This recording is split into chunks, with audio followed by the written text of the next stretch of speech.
Good morning, everyone, and welcome into Wake and Take.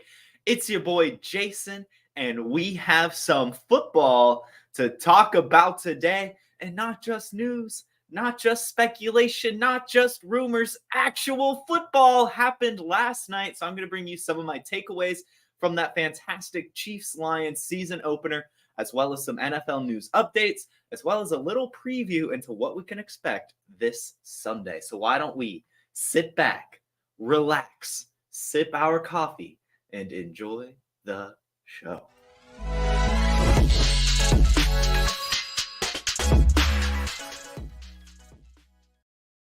Guys, I could not be any happier than really this morning, right? This is the first morning show since football has happened. We got to stay up late last night, taking in the Thursday night football glory, and boy, was it spectacular. Here to you guys was the first touchdown of the 2023 NFL season.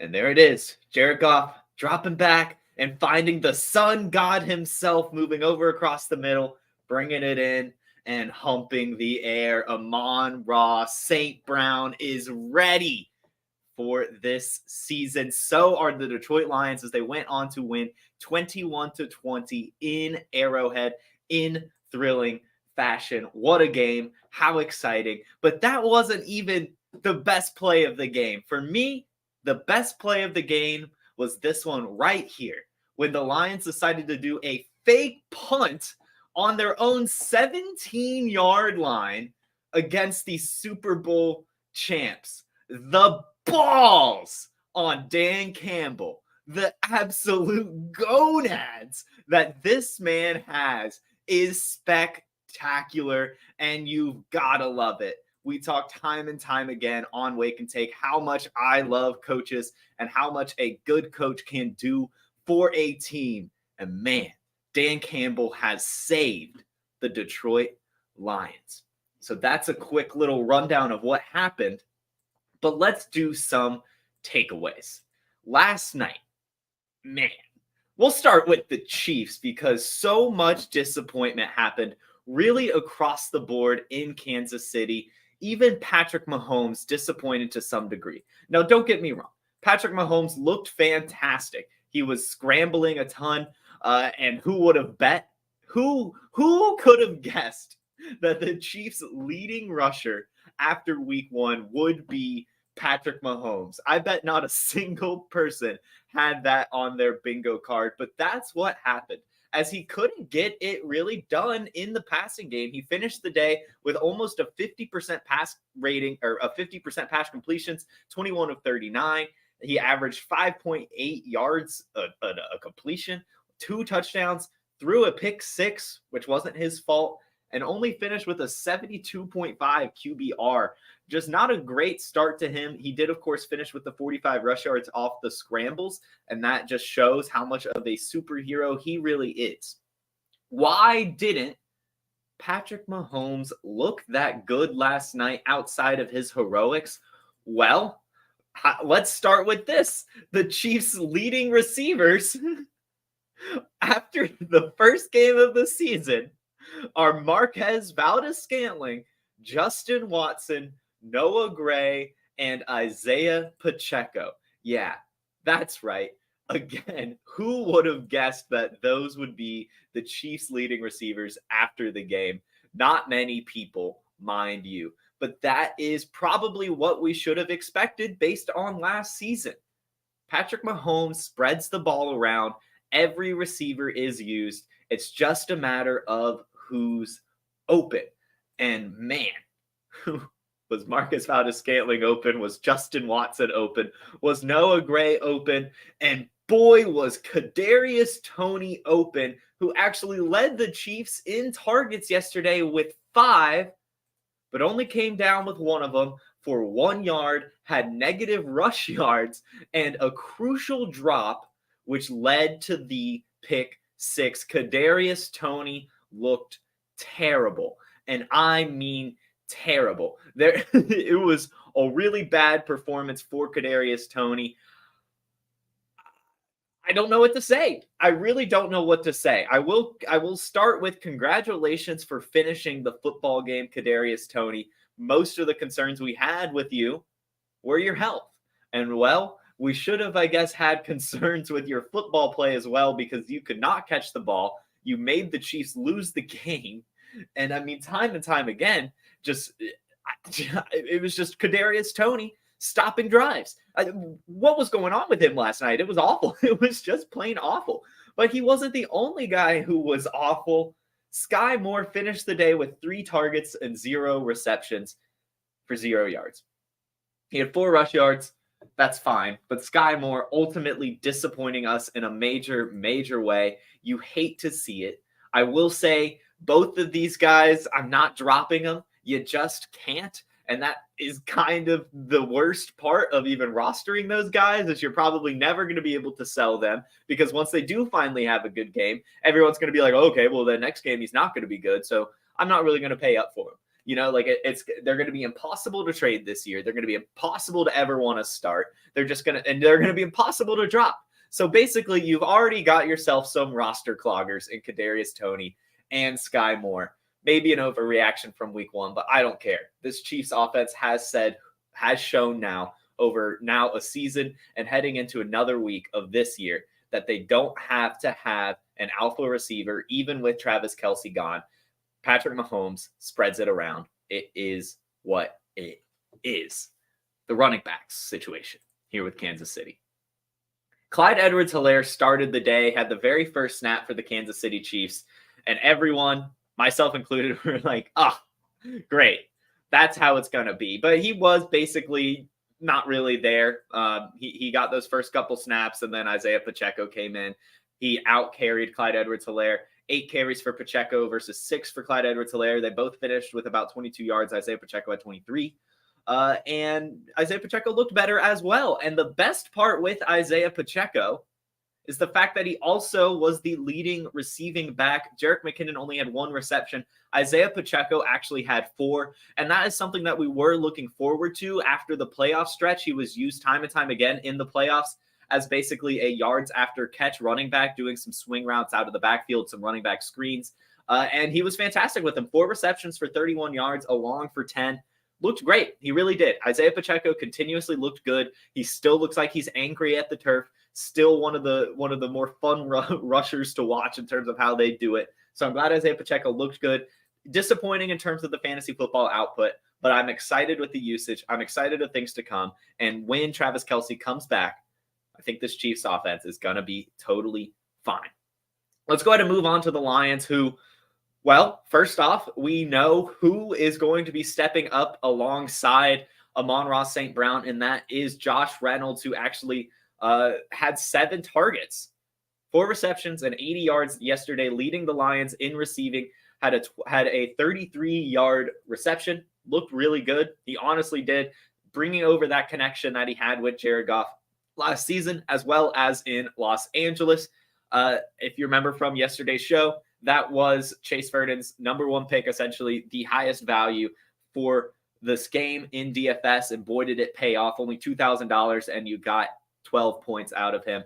Great call there, and probably worth picking up in your leagues. Put it in a little bit of a waiver claim because you're going to want to attach yourself to this Detroit Lions offense. And that was not the only player who impressed. Jared Goff impressed. I'm just going to leave it at that. Jared Goff looked really good. It wasn't, an off-the-top performance, or, he was 22 for 35, 253 yards, a touchdown, no interceptions, but still took, really, really handled the pressure well, blitz after blitz after blitz after blitz, and yet Jared Goff had the pocket presence, had the awareness to find the receiver, only got sacked once. So really did look good, not great. You would like to see maybe 2 or 3 touchdowns more often than just the 1, but still 20 fantasy points, 253 yards, no turnovers, and looked good. So Jared Goff continuously following up a fantastic season last year, continuing his hot streak. And the receivers outside of Josh Reynolds, outside of Amon-Ra St. Brown, who is looking like the first-round pick that we all started hyping him up for, 6 receptions, 71 yards for a touchdown, the touchdown I showed at the top of the show. But Sam Laporta looked fantastic. 5 targets, 5 receptions, 100% catch rate for the rookie. Took that for 39 yards and even had a long 14-yarder. Looked really, really good. I know the stats aren't, the best, but to get all 5 of his targets caught and to look at that good in your first game, really, really excited with Sam Laporta. I'm sending out offers where I can for him. I know the hype is there, but still, I want to have Sam Laporta. I want myself in this Lions offense, and Sam Laporta already has me in.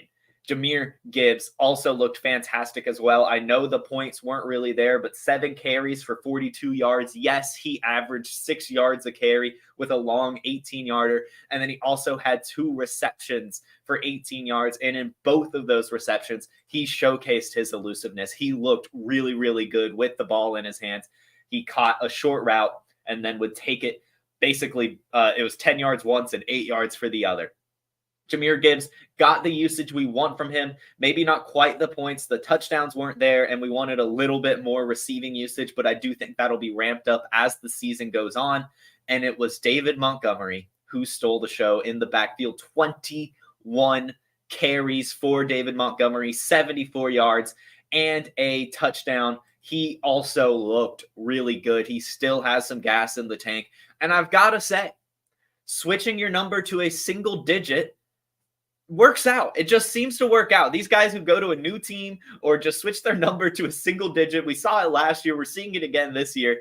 They just, I don't know, get some extra swagger and play well. I don't know. Maybe, I don't know what it is. I don't know what it is, but seeing him in number 5 looked pretty cool. And he looked good as well in terms of just football production. So David Montgomery, as we've been saying all offseason here at Player Profiler, Seth Dewald and Podfather, especially by David Montgomery, even after today's game. Some people are going to be trying to sell high, but I still think that this is what we can expect from David Montgomery all season. Those are my big takeaways from the game. Just, again, extremely fun to watch. Let me see if you guys had any fun takeaways here in the comment section real quick. Looks like a lot of people got burned by Sky Moore. It is what it is. Oh, yeah, I guess I should talk about Rashee Rice. I'm going to say this kind of like I said with the Chiefs in general. This might be one of Rashee Rice's best games, right? Congratulations to him for catching, a touchdown on his very first NFL reception. But, he wasn't out there a ton. He did command a ton of targets while he was out there. But I think that's more so because, well, he's a rookie and the defenses weren't really planning for him. And he was in as the 3rd, 4th, sometimes 5th receiver on the play and was just open. As he goes against better corners, I'm curious to see how that'll develop, as well as, like I've been saying time and time again when I talked about with the Chiefs, they spread the ball around. And so you're never going to be confident in Rashee Rice, just like you're never really going to be confident in the other guys. I would probably be looking to sell him. I think you could get a decent bit for him right now. But we'll see. We'll see, right? I mean, it ultimately comes down to what you can get. It's not a bad move to hold on to him, but I think you could probably capitalize on the hype this morning, especially since no one else has played. People are looking at those Lions and Chiefs players right now. They really are. Let's see. Sky will give us some 20-point games. The Harry Snowman says a little overreaction. I agree, but you're never going to want to start him those games. You're never going to be like, Sky Moore's going to have 20 points today. You're never once going to be able to say that. Will he do it? Yes, 100%. I did the draft kit write-up for Sky Moore, and that is exactly what I wrote. I said he'll probably have a bunch of good games, but the Chiefs spread the ball around a lot, and you're never going to want to be able to bet on him. Yes, I said he was a good value. I still do believe he's a good value, and he's going to have some good games, but it's going to take some more time, it looks like. And he's not really going to have the league-winning upside that we kind of hoped he would. Let's see. But yeah, do definitely still hold on to him, and probably still hold on to Tony as well. Would you trade Sky for Tony? No, I wouldn't. Yes, he looked worse, but he did get more targets, Kadarius Toney did. So it's interesting. Definitely interesting. And then Franz asked, would you sell Anthony Richardson for David Montgomery and Jared Goff? Not yet. You got to watch Anthony Richardson play. I know we're excited. But you've got to watch Anthony Richardson play. You can't sell him quite yet. And you can't buy into the Lions quite yet either, at least with a player like Anthony Richardson. But yes, let's go ahead and move on to some of the news. We've got a long show today. Mike Evans is still in his contract talks with the Tampa Bay Buccaneers.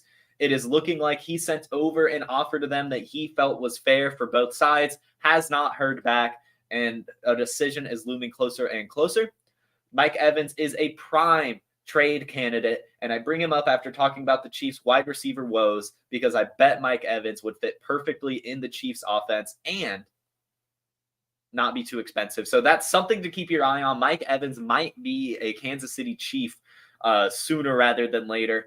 And so I would maybe be sending out some offers for Mike Evans because if he stays with the Buccaneers, his value doesn't change. In fact, will probably go up. I still think he's a value. But if he goes to the Kansas City Chiefs, you will not be able to acquire Mike Evans. I mean, he could legit have a wide receiver one type season if he lands on the Kansas City Chiefs. So definitely a development to keep watching, and definitely a player worth sending out some feelers for. And finally, congratulations are in order for Joe Burrow as he becomes the highest player in the NFL. He just signed a $275 million contract with the Bengals that will pay him an average salary of $55 million per year. Well deserving for Joe Cool, Joe Shiesty, Joe. Congratulations. No big takeaways there. Just congratulations. Excited to see him this season. Excited to see the Bengals. And then going into 2024, it'll be interesting to see what they do with their cap space. And before we preview week one, there are some injuries to monitor that came out yesterday. Kenneth Walker has a groin injury and was limited in practice, marked as questionable. Christian Watson, undisclosed injury, but was also limited in practice, listed as questionable. Romeo Doubs is also listed as questionable with a hamstring injury. So it is possible it might already be Jaden Reed season. So if he's available in some of your redraft leagues, go ahead and pick up Jaden Reed in case both Christian Watson and Romeo Doubs are out. That'll be a fantastic smash start for the rookie. And finally, Odell Beckham Jr. has picked up an ankle injury. Didn't really see anything about an injury report on it, but he was limited in practice yesterday. Odell Beckham then also tweeted out, "Believe everything you see on the internet." So who knows what this is? Odell's a weird character, but I still wanted to report on it. And yeah, those are the injuries to monitor over the weekend. Again, go ahead and take a flyer on Jaden Reed if he's available in your redraft leagues. And in terms of the Kenneth Walker injury, I mean, I guess if Charbonnet is available, you could stash him. Kenny McIntosh, stash him as well. And DJ Dallas, of course. Actually, DJ Dallas might actually be the play, especially in DFS. As it is week one, they'll probably lean on the veteran a bit more if Kenneth Walker is out. So definitely, again, keep your eye on those. All right, guys. Let's go ahead and do a little bit of a preview on week one. But before we get into that, we have a word from Bet Openly. Hey, so many ask me, what's wrong with sportsbooks? Why so many of them fail? The answer is simple. They don't innovate. They're just casino sportsbooks on a phone. That's all they've been. There are a few that are doing a good job. We partner with them. Most of them, not so much. Until Bet Openly came along. Bet Openly said, hey, we're going to innovate. We're going to do something groundbreaking. We're going to have peer-to-peer betting in all states, and you pay 1%. When you win, you pay just 1% on your winnings. You heard that right. It's 1%. With code Underworld, you qualify for just that 1% transaction fee on Bet Openly. It gives you ultimate flexibility to set your own lines and browse lines that others have set. Think about it. That's what betting should be. And now that is the reality. BetOpenly.com. The code is Underworld. Check it out. Go check out Bet Openly, guys, and use that promo code Underworld. Peer-to-peer betting systems are fantastic. All right, guys. I do want to say, I have finally hooked up an Ethernet cable to my computer, and that is why the past couple shows have looked a lot better in terms of the cutting out every once in a while. So, just a little pat on my back for myself for getting that done, which means I can do a little bit more with the show, hence me playing videos at the beginning, and now sharing my screen as the NFL.com has done a really great job kind of previewing what we can expect on Sunday. So the first game, we're just going to go game by game. I'm going to talk about, what the NFL is expecting, and then, of course, what I expect as well. The Carolina Panthers are heading to my Atlanta Falcons at 1 p.m. Eastern. The Falcons are 3.5 favorites, and all 5 of the NFL.com experts picked the Falcons. I'm with them as well. I'm all in on the Falcons this season, especially for week one. I really think that the defensive line and the Falcons linebackers are going to give Bryce Young and that offensive line a ton of fits. I am streaming the Falcons defense. If there's not a lot of options out there, that's the one I've been picking up in my like 12 team leagues because I don't draft defenses. I usually have to find someone for week 1. The Falcons is my choice for me. They've upgraded the secondary, they've upgraded the defensive line, and the linebackers are some of the fastest in the league. I really do think that Bryce Young is going to have some trouble on Sunday. And on the vice versa, I think the Falcons offense is going to look really, really good. I know the Panthers have a solid defense. I love the spread here, 39.5. I don't see it going over that. In fact, I could see it going under. But still, I think this is going to be a methodical game from the Atlanta Falcons. As I've been saying all offseason, I love the way that offense runs. It's a very slow, methodical, get what the defense gives you type of thing. And they just get 3-4 yards of play. And so as they do that, the time is going to be milked. And Bijan Robinson's going to look good. Kyle Pitts is going to look fantastic. And Desmond Ridder is going to lock himself in as a value. And lastly, if you guys want, sometimes some people, especially myself, I like to, in the leagues that you can drop players after games, I like to take some flyers per like kind of time slot. So my 1 p.m. flyer in fantasy football this week is Mac Hollins. I want to see what he can do in this Falcons offense as the wide receiver 2. There's just so many people to cover that Mac Hollins might actually be open and thrown the ball to. He's looked great in training camp, getting a ton of hype. And I know it's a wide receiver 2 on a team that doesn't pass the ball a lot. But if he can get himself 6 targets, get himself a touchdown, he's going to be one of the best waiver wire additions going into week 2. So I'm trying to get ahead of that curve and rostering Mac Hollins before the game. The next game is the Texans heading out to Baltimore. The Ravens are 10-point favorites with a spread of 43.5. All 5 of the NFL experts are picking the Ravens, and so am I in this game. I do think that CJ Stroud is going to be good. I love myself some CJ Stroud, but it's going to take some time, and it's definitely not going to be against a pretty good Ravens defense. And also that Texans defense, while they looked good towards the end of the year last year, I just don't see them being able to hold up to this new and improved Ravens offense with Todd Monken in town. It's going to be nice to watch. I am curious to see how much he can improve this offense. This is a college offensive coordinator going to the NFL. So I don't think we can necessarily Sharpie in the fact that the Ravens offense will be better. There's still going to be some growing pains there, but still, if all the wide receivers are active and Mark Andrews is active, then I'm just excited to see what can happen in general. And make sure you're just rostering your Houston Texans wide receivers. Don't let any of them be on the waivers before the game because it's so unclear who it's going to be. That whoever pops off on week 1 will probably be a huge waiver wire ad, and it might not even be clear if that person who pops off in week 1 will be the season-long benefit. So I think that you're going to be able to find value in one of Nico Collins, John Mechie, or Tank Dell. If you have to go with the cheapest one, that's totally fine. Tank Dell is awesome, but make sure you're rostering at least one of them before this game because, like I said, I do believe in CJ Stroud and this Texans offense in the long term, and so I want to have a piece of one of the wide receivers in case that's the one. That's good. The next game, we have a divisional showdown with the Bengals and the Browns. The Bengals are favored by 2.5 points. Only one NFL expert, Gennaro, is picking the Browns. I don't know why you would pick the Browns here. I don't even know why the spread is only 2.5 points. The Bengals should absolutely smash the Browns, even if it is in Cleveland. I'm just not sold on the revival of the Browns. And even if that is true, this is the Cincinnati Bengals we're talking about. Joe Burrow is going to throw for like 300 yards. Jamar Chase is going to have like 20 receptions. Just kidding. Not 20 receptions, but Jamar Chase is just going to pop off. And I don't see the Bengals or really this game being close really at all. Maybe the first half will be, but I expect the Bengals to show who they are and who they've become, especially in the playoffs with everyone healthy, the revamped offensive line with Orlando Brown coming in and just really everyone being there. And I am still stashing Andre Iosivas and Charlie Jones in my deeper leagues that they're available. Go ahead and pick them up before this game in case an injury happens. And also, I'm sure that they will be on the field, even if it is minimal, just to be out there. So go ahead and roster those guys to see what happens. For the Browns, you've got to hold on to DPJ.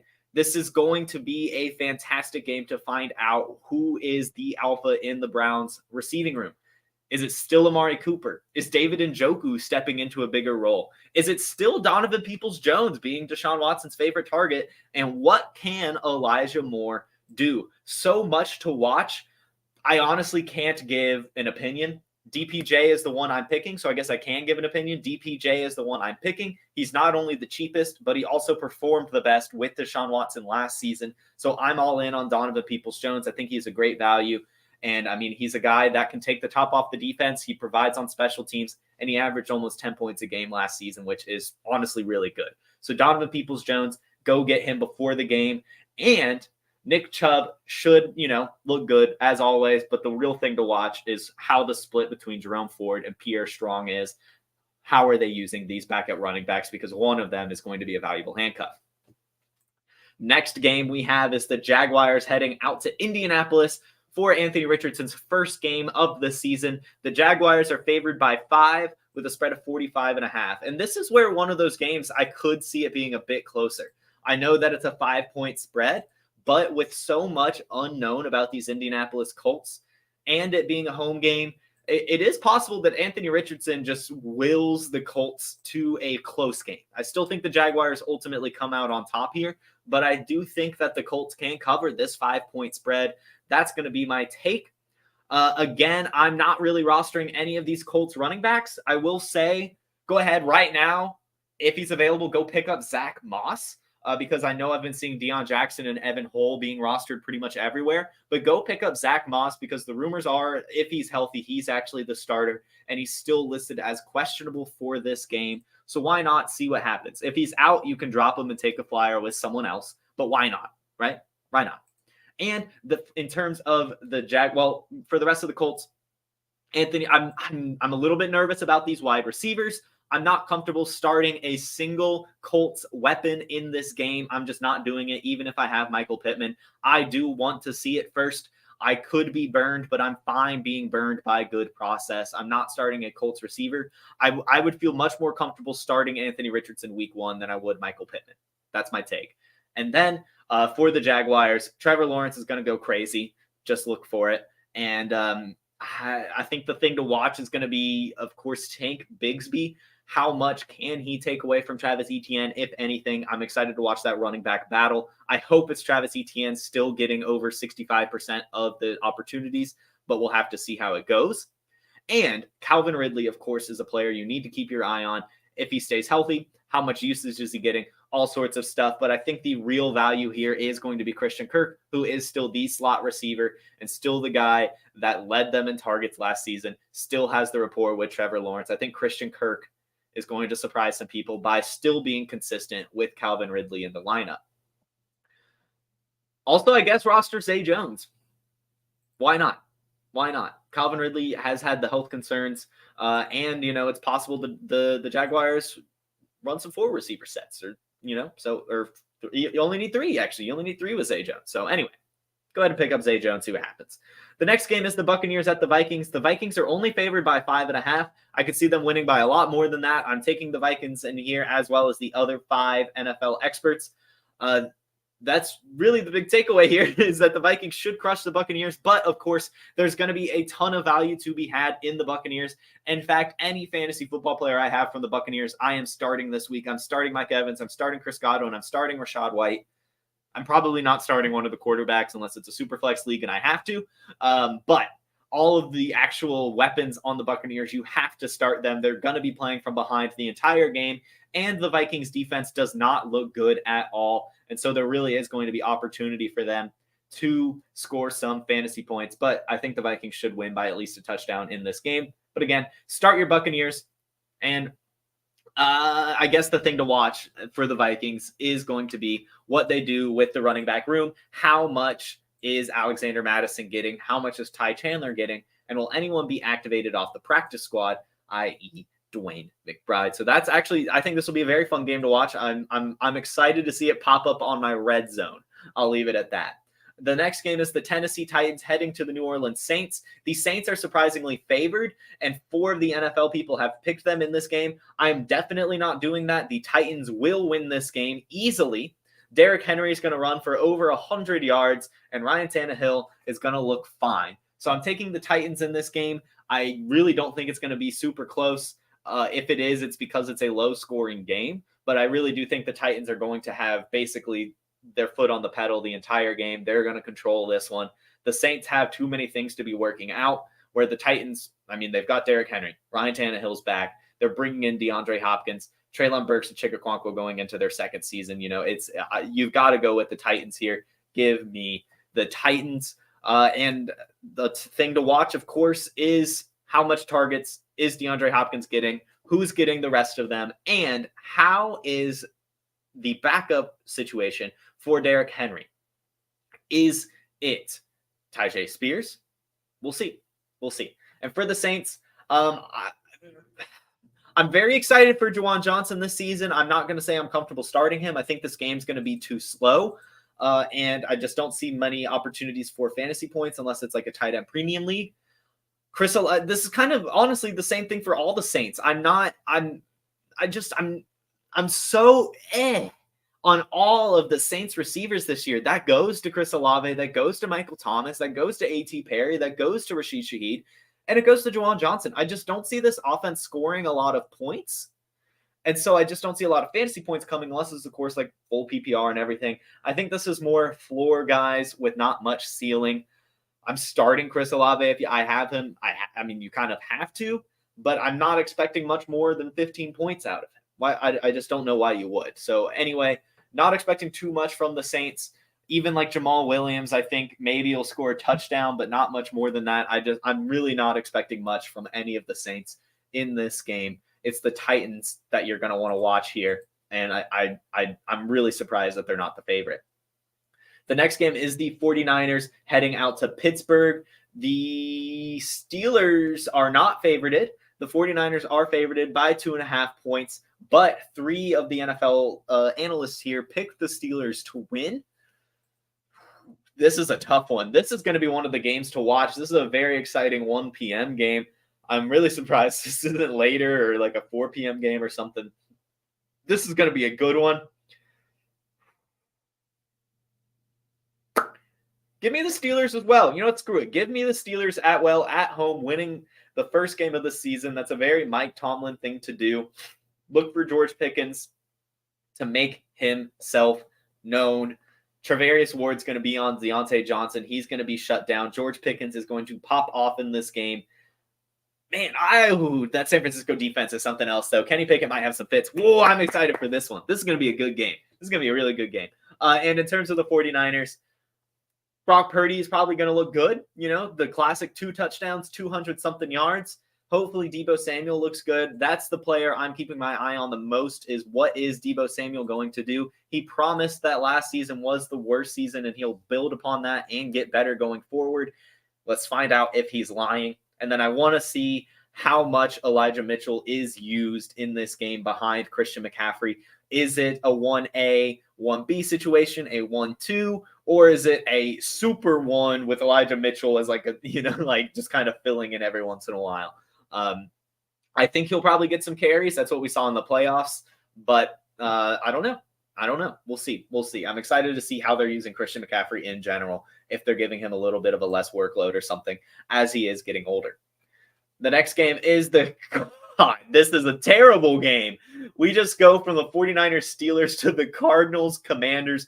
Commanders favored by 7. That's a lot of points, but I mean, makes sense. You've got Josh Dobbs starting. And the Cardinals are really just terrible across the board. I wouldn't be surprised if they covered. 7 points is a big spread, especially for a team with a young quarterback, new offensive coordinator and everything. But I still do expect the Commanders to win. Chase Young is making his appearance. So I hope he can, make some noise, maybe get a sack or 2. That would be fun to see. But, of course, the players to watch are going to be Sam Howell. The players to watch are going to be Terry McLaurin and Jahan Dotson, and the running backs for the Commanders, but most importantly, Antonio Gibson. Is he a de facto receiving back, or is he still not used properly? It's an interesting one. If you can get a good return on Antonio Gibson, I'm not lying. I am selling Antonio Gibson where I can. I've seen some crazy offers come in for him that I would rather just take the expensive payout for Antonio Gibson than risk him being improperly used again. Again, I could eat my words and he could be properly used, but if you can get a good return for him, why not? don't even take the risk. And for the Cardinals, I'm just honestly curious the most if James Conner will still be fed even though they're losing. I just want to know how the Cardinals are attacking this season. Are they just going to try to get through it by just playing football throughout, or are they actually going to try to win and pass the ball a ton? That's really going to be a fantastic thing to watch. And also, how much is Keontae Ingram used? And also, how many, unique plays is Rondale Moore going to get? That's another thing to keep your eye on. Going to be an interesting game to watch, but definitely not a fun one. This is a yucky game, Cardinals at Commanders. The first 4 o'clock game to talk about is the Packers heading to the Bears, divisional showdown. The Bears are favored by 1 point. I'm going to pick the Packers in this game because I do believe in Jordan Love. Let me rephrase this. I'm going to pick the Packers if Christian Watson is healthy. If Christian Watson is out with this undisclosed injury, then I'll take the Bears. But I'm going to take the Packers if everyone is out there. So I guess that's my kind of half answer for my picks here. But I just think that this is going to be a really good game. If this ended up being the highest scoring game of the weekend, I would not be surprised. Both of these offenses are electric, and both of these defenses are fine. I know that they both play very classic football, but I really do think that we could see some very explosive plays if Christian Watson is out there for the Packers. Really just back and forth, like a crazy DJ Moore play, and then a crazy Justin Fields run, and then like a crazy Christian Watson catch, or Aaron Jones something. I don't know. It's basically, I'm excited for this one. I think that this we'll see a lot of fantasy football points coming out of this one. And I think everyone could end up being startable again if both Christian Watson and Romeo Doubs are out, or if even one of them are out. Go ahead and start Jayden Reed, probably. At the very least, make sure you're rostering Jayden Reed before this game, as we saw that injury report, as we talked about at the beginning or earlier in the show. Both of them could be out. One of them could be out, and Jayden Reed might be thrown into it really quick, really, really quick. And then the Bears. It's just so much to watch here, but really just how much are they passing the ball? If they are passing the ball a lot, Cole Kmet will prove to be one of the greater values of the NFL season, along with really everyone in this offense. And then, of course, we have to see how this running back room is going to shake out now that it's regular season. How many snaps is Khalil Herbert getting versus Roschon Johnson?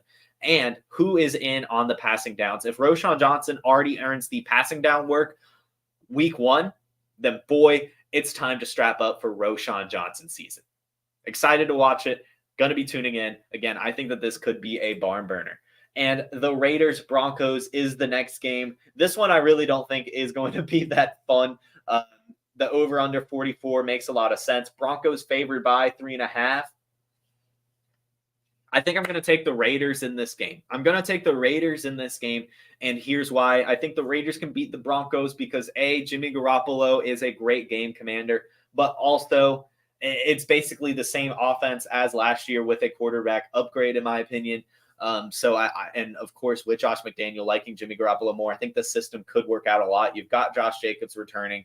You've got Devontae Adams out there. You've brought in Jacoby Myers. You've got the rookie tight end, Michael Mayer, who looks to be really good. And we just saw Sam Laporta look really good. So all of these rookie tight ends might actually be in for a good season. So give me the Raiders week 1. I think the Broncos are going to have some things to work through before they are the unlocked Broncos that a lot of people are hoping for. So give me the Raiders in this upset in week 1.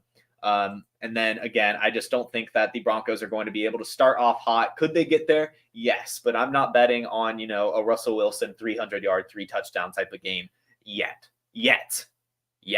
I do think it'll come. Wow. We have the Dolphins at Chargers also at 425. That's going to be a great game. The Chargers are favored by 3. I'm also going to take the Chargers. This one will be the highest scoring of the weekend for sure. This is going to be back and forth. All of these players are going to score. The big storylines to watch for the Dolphins are going to be how much is Devon Achane carrying the ball? How much is Raheem Mostert carrying the ball? And are they going to use Chris Brooks at all, the rookie who made the active roster with Jeff Wilson on IR? And what are they doing with tight ends in Miami? That is also the big takeaway. And also, who will be behind Jalen Waddle and Tyreek Hill? Who's that other receiver kind of getting in? Is it Cedric Wilson? Is it Braxton Berrios? Or is it one of the tight ends? That's something we have to keep our eye on. And then also, finally, how is Tua Tagovailoa's pocket presence? Is he still taking unnecessary hits, or is he using that rolling thing? Basically, we can see week 1 if we think Tua Tagovailoa is going to last the whole year or not, then that's going to be a big thing to watch. And for the Chargers, new offensive coordinator. Can they do it? I think they will, and I think that Justin Herbert is going to throw the ball north of 50 times this game. It's going to be special. Justin Herbert will finally be unleashed, as will all of the receivers here. Josh Palmer's going to have a game. Keenan Allen's going to have a game. Mike Williams is going to have 1 catch for 60 yards and a touchdown. And Quentin Johnston will have 4 catches for 23 yards. It's going to be nice. I'm excited to see it. And my thing I'm keeping my eye on the most is the backup running back situation. Austin Eckler is going to get his, of course, but has Elijah Dotson done enough to get regular season snaps, or is it just going to be Joshua Kelly behind him? That's going to be a huge storyline to keep your eye on. Going to be a fun game. Really excited for this one. And the next 4 o'clock game is the Eagles-Patriots. Eagles favored by 4. They should be favored by a lot more. The Patriots will not be able to keep up at all. I know it's in New England, but there's just no way. This Eagles defense is too good. This Eagles offense is too good. In fact, I would not be surprised if the Eagles won by 2 or 3 scores in this one. I do think that the Patriots offense will at some point get something together, but it's not going to be week 1 against the Eagles. Mac Jones might look terrible in this game. So I think that after week 1, Mac Jones is going to be a bye candidate. But right now he's not. And I'm not comfortable starting any Patriot in this game. I'm not starting Zeke Elliott. I'm maybe starting. I would think the only one I would start would be Ramondre Stevenson because of the PPR potential. If they are going to be playing from behind, he should get a decent bit of dump offs.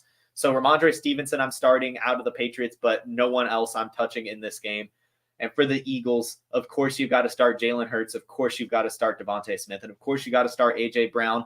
I believe, hot take, that the highest scoring running back in this game will be Kenneth Gainwell. Since it's week 1, I believe the Eagles will trust him a bit more, give him a little bit more of the rock. We'll see that change as the season goes on. But I think Kenneth Gainwell is going to be a good DFS play, as well as a potential flex play in this game, because I do think that they will be beating up on the Patriots in a significant way. The next game is the Rams-Seahawks. Seahawks are favored to win by 5.5. All of the NFL experts are picking it. I like it. I think that makes sense. Of course, there's no Cooper Kupp, so I'll go with the Seahawks as well. The big thing to watch is going to be Jackson Smith and Jigba, of course, but also Jake Bobo. Will he see the field at all? Are they going to run some 4 wide receiver sets? I want to see it. I don't know if they will. They probably won't, but it's just something to keep my eye on. He was a preseason darling and looked good. DK Metcalf was hyping him up this week, so I am just curious to see what kind of role Jake Bobo has earned. We already know Jackson Smith and Jigba's earned a huge role and will get a huge role. What's happening outside of that? And then just, of course, how many wide receiver sets are they running in general? Who's on the field? How many times? All of that stuff. And then who the tight end will be. Is Noah Fant finally going to be something? I don't know. We'll find out. Worth rostering. Go ahead and pick up Noah Fant if he's available. Because of that athleticism, you'll be able to drop him easily after the game. This will be a good 4 p.m. flyer. So go with that. Mac Hollins for 1 p.m., Noah Fant for 4 p.m., and we'll talk about a Sunday Night Football pickup soon. But those are what I'm expecting for the Seahawks. If Kenneth Walker is out, again, I believe DJ Dallas will get the most work because of seniority.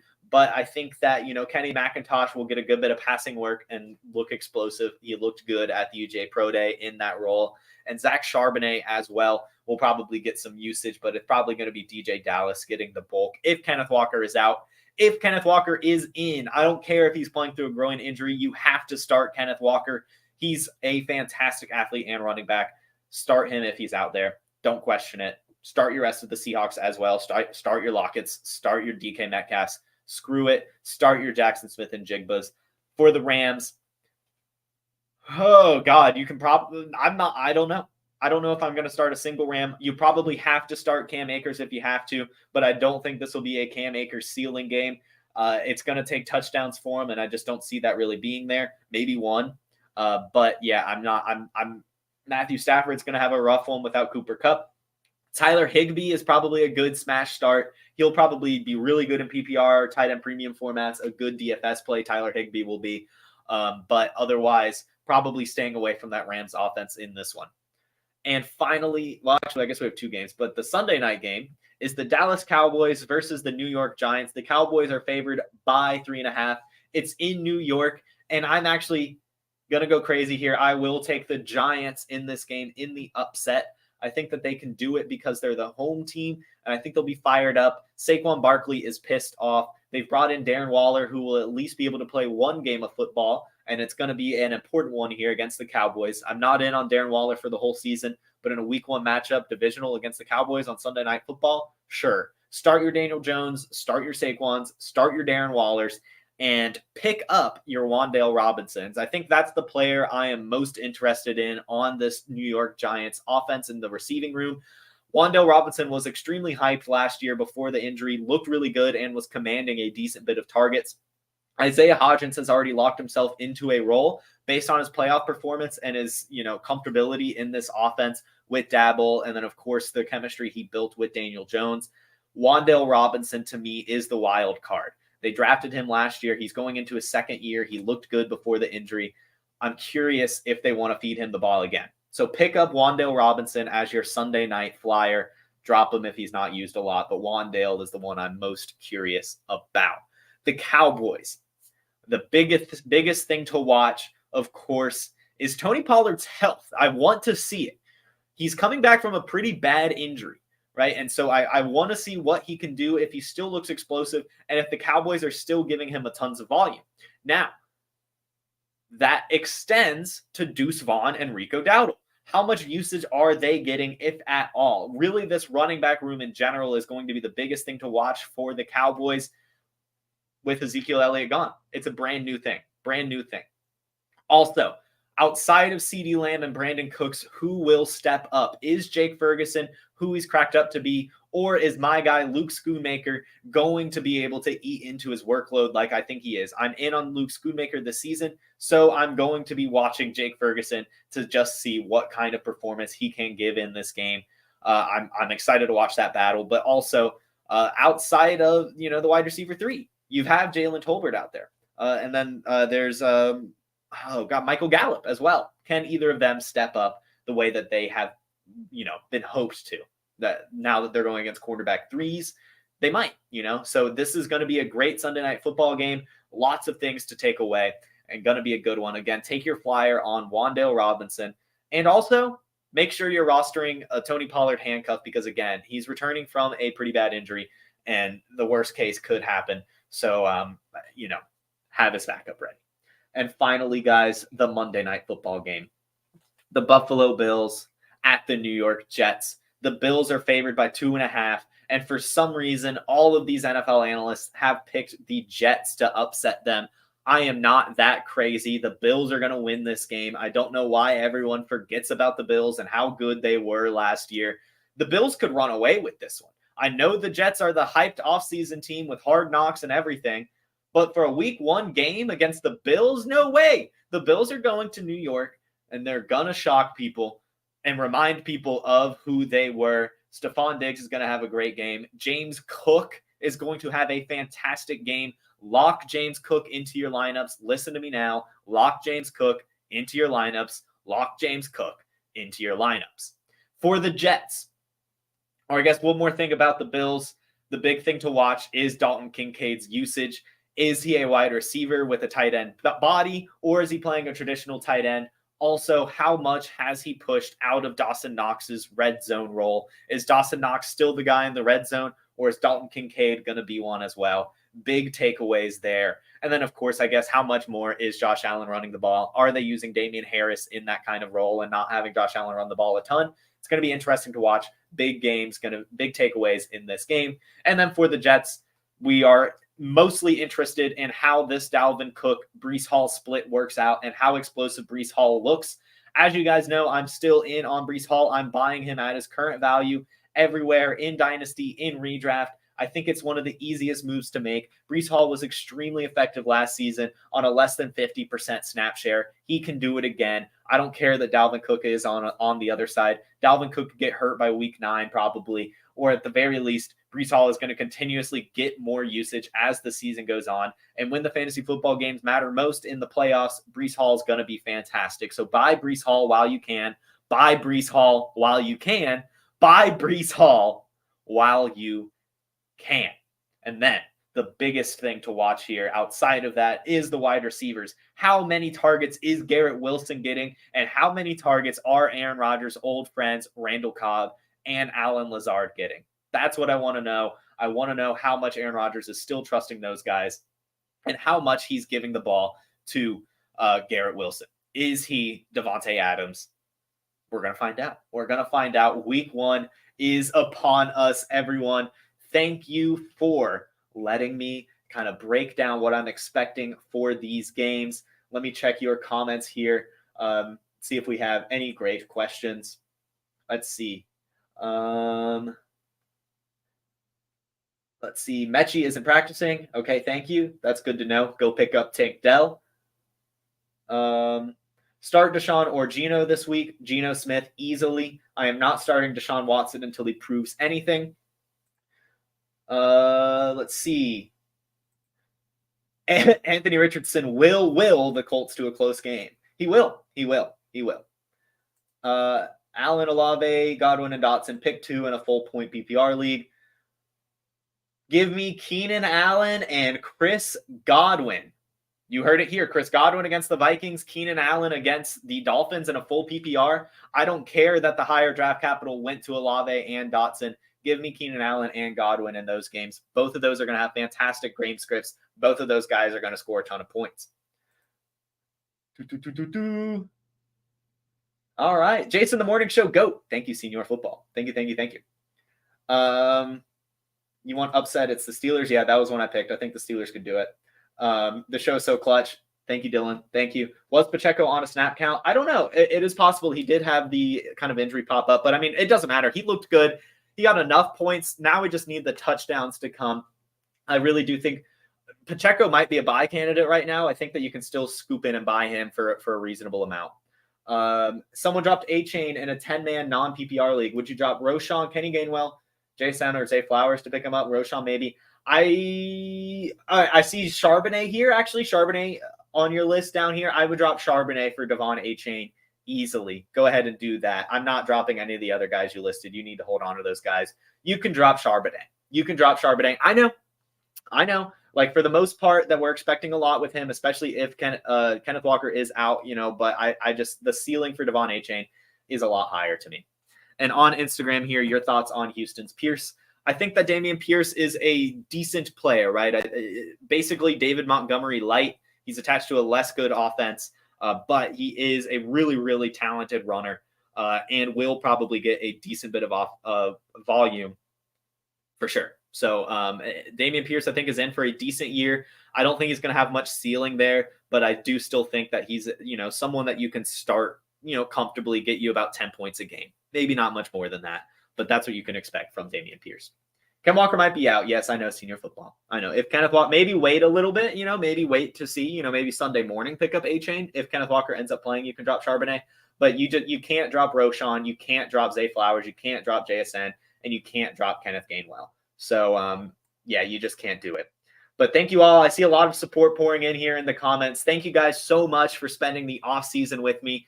Week 1 is finally here, ladies and gentlemen. I can't wait to see you all on Monday as I get to give my takeaways from week 1. That's going to be so much fun. It's going to be Wake and Takeaway. How cool is that? Again, you guys have been a fantastic audience. Thank you for making Wake and Take what it has become. I hope you guys have a fantastic Friday, a fantastic rest of your week, a fantastic football Sunday. Let's go! And I'll see you all Monday. Have a good one. Peace. Hey, I want to take a moment to thank you for tuning in. It's important to me that all of our media be free. This is only possible because of you allowing a true independent sports media enterprise to thrive unlike any other in the business. So please subscribe to the All In Package to continue to make all of this possible, to ensure that all of our stats, information, data, content is available to you, especially you, the people that get the site and get the show.